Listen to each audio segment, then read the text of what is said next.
أعوذ بالله من الشيطان الرجيم. بسم الله الرحمن الرحيم.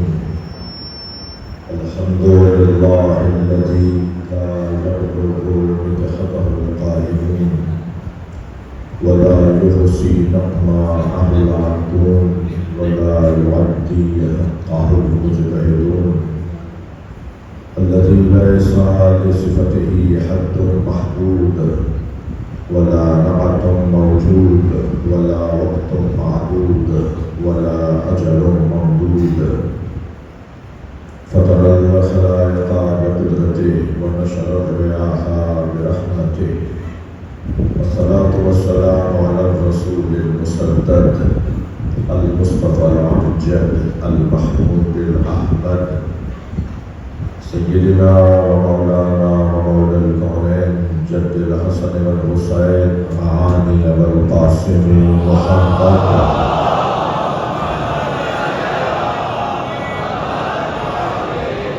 وآله الطيبين الطاهرين المعصومين الذين قال الله إنما يريد الله ليذهب عنكم الرجس أهل البيت ويطهركم تطهيرا.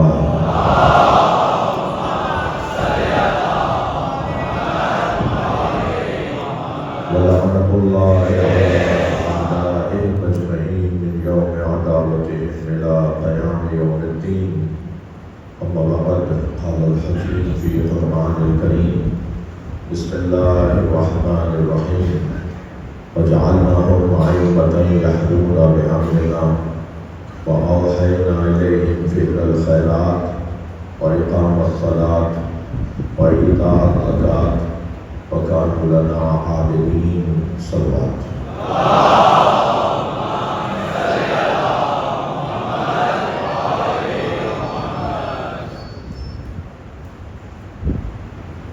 سورہ مبارکہ الانبیاء کی آیت کریمہ اللہ اپنے اس کلام میں تعین و تقرر امام کا اعلان کرتے ہوئے ان کے کام کو بھی بیان کر رہا ہے، ان کے صفات کو بھی بیان کر رہا ہے. وجعلناهم أئمة يهدون بأمرنا، اور ہم نے انہیں امام بنایا ہے جن کا ایک ہی کام ہے، اور وہی تو کام ہے یہدون بأمرنا کہ وہ میرا پیغام میری مخلوق تک پہنچائیں، میری جانب سے ہدایت پہنچائیں، میری جانب سے ہدایت دیں، میری جانب سے لوگوں کو ہدایت یافتہ کریں، ہدایت یا بندہ کریں، مقتدی کریں، ہدایت پانے والا کریں، آدمی بنائیں، انسان بنائیں، میرا بندہ بنائیں. ان کا کام یہ ہے کہ وہ لوگوں کو ہدایت دیں. وَأَوْحَيْنَا إِلَيْهِمْ فِعْلَ الْخَيْرَاتِ، اور ہم نے انہیں نیک کاموں کی وحی کی ہے، وہ ہماری وحی کے مطابق کام انجام دیتے ہیں. ان کا جو کام بھی ہے وہ ہماری وحی کے مطابق ہے. وَإِقَامَ الصَّلَاةِ، اور ہم نے ہی ان پر وحی کی ہے کہ وہ نماز کو قائم کریں. قیام نماز اور اس کے بعد وَإِيتَاءَ الزَّکَاۃ، اور ہم نے ہی وحی کی ہے کہ وہ زکوٰۃ ادا کریں. یہ دو کام ایسے ہیں، اقامہ نماز اور ایتاء الزکاۃ. ایک بندے کا اللہ سے تعلق ہے اور ایک بندے کا بندے سے تعلق ہے. جو اقامہ نماز ہے وہ بندے کا اپنے اللہ سے تعلق ہے، اور جو ایتاء الزکاۃ ہے وہ بندے کا بندے سے تعلق ہے. یعنی اگر ہم آگے کی جانب دیکھیں تو وہ اقامۃ الصلاۃ ہے، اور اگر پیچھے کی جانب دیکھیں تو ایتاء الزکاۃ ہے.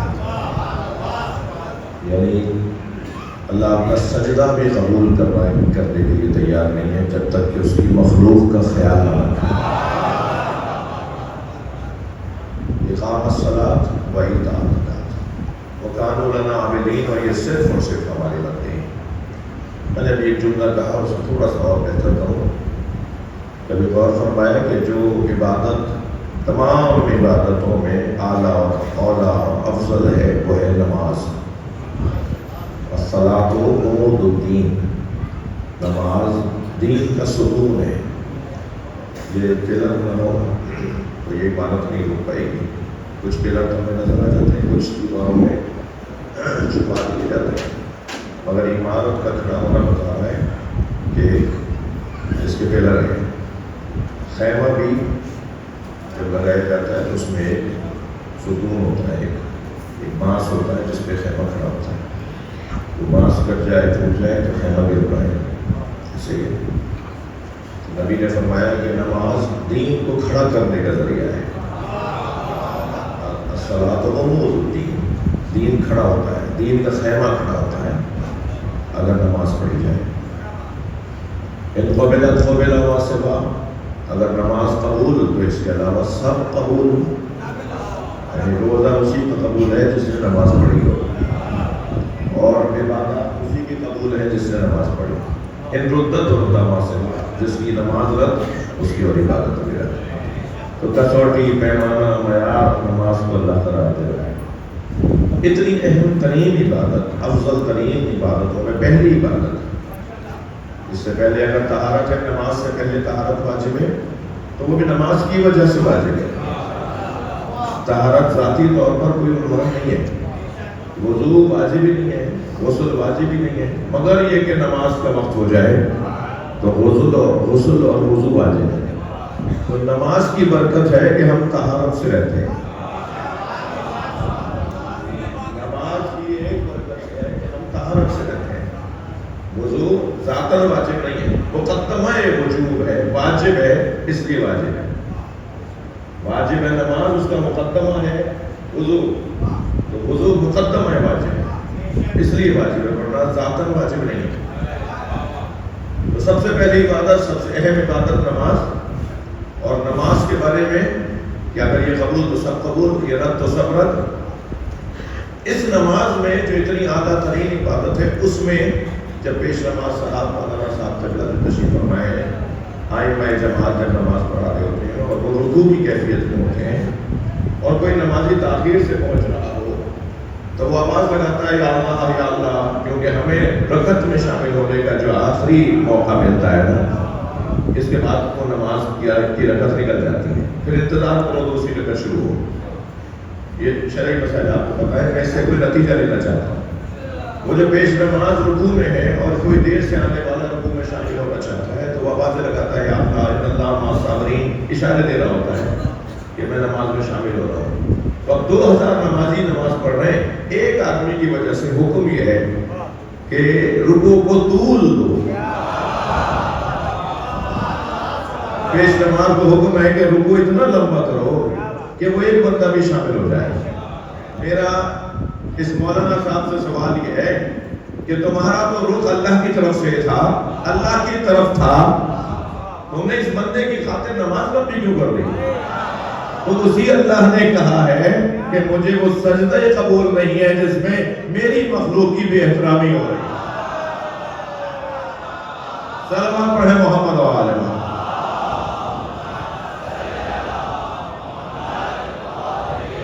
آپ ان شرعی احکامات کے فلسفے کو تو دیکھیے، یہ شرعی احکامات ہیں، ان کا فلسفہ ہے نا، ان کا مطلب ہے کیوں یہ حکم ہے، کیوں یہ حکم ہے، کیوں یہ حکم ہے۔ ہر حکم کے پیچھے ایک فلسفہ ہے، ایک علت ہے، ایک سبب ہے، ایک وجہ ہے۔ عبادت ہے وہ بھی ایسی عبادت، اور رکوع بھی قیام سے زیادہ فضیلت والا رکن، قیام کی نسبت رکوع زیادہ فضیلت والا، قیام سے زیادہ فضیلت والا رکوع اور رکوع سے زیادہ فضیلت والا سجدہ۔ اب یہاں ذرا توجہ چاہوں گا، یعنی مجھے ہر پیش نماز کو حکم یہ ہے کہ اپنا رکوع لمبا کرو تاکہ یہ بندہ بھی شامل ہو جائے۔ اب اس حالت میں ہے علی، مولا علی اسی حالت میں ہے کہ مسجد میں ایک فقیر نے آواز لگائی، کوئی ہے جو مجھے اللہ کی بارگاہ سے دے، تو وہی تو دیتا جو اللہ کی بارگاہ میں تھا۔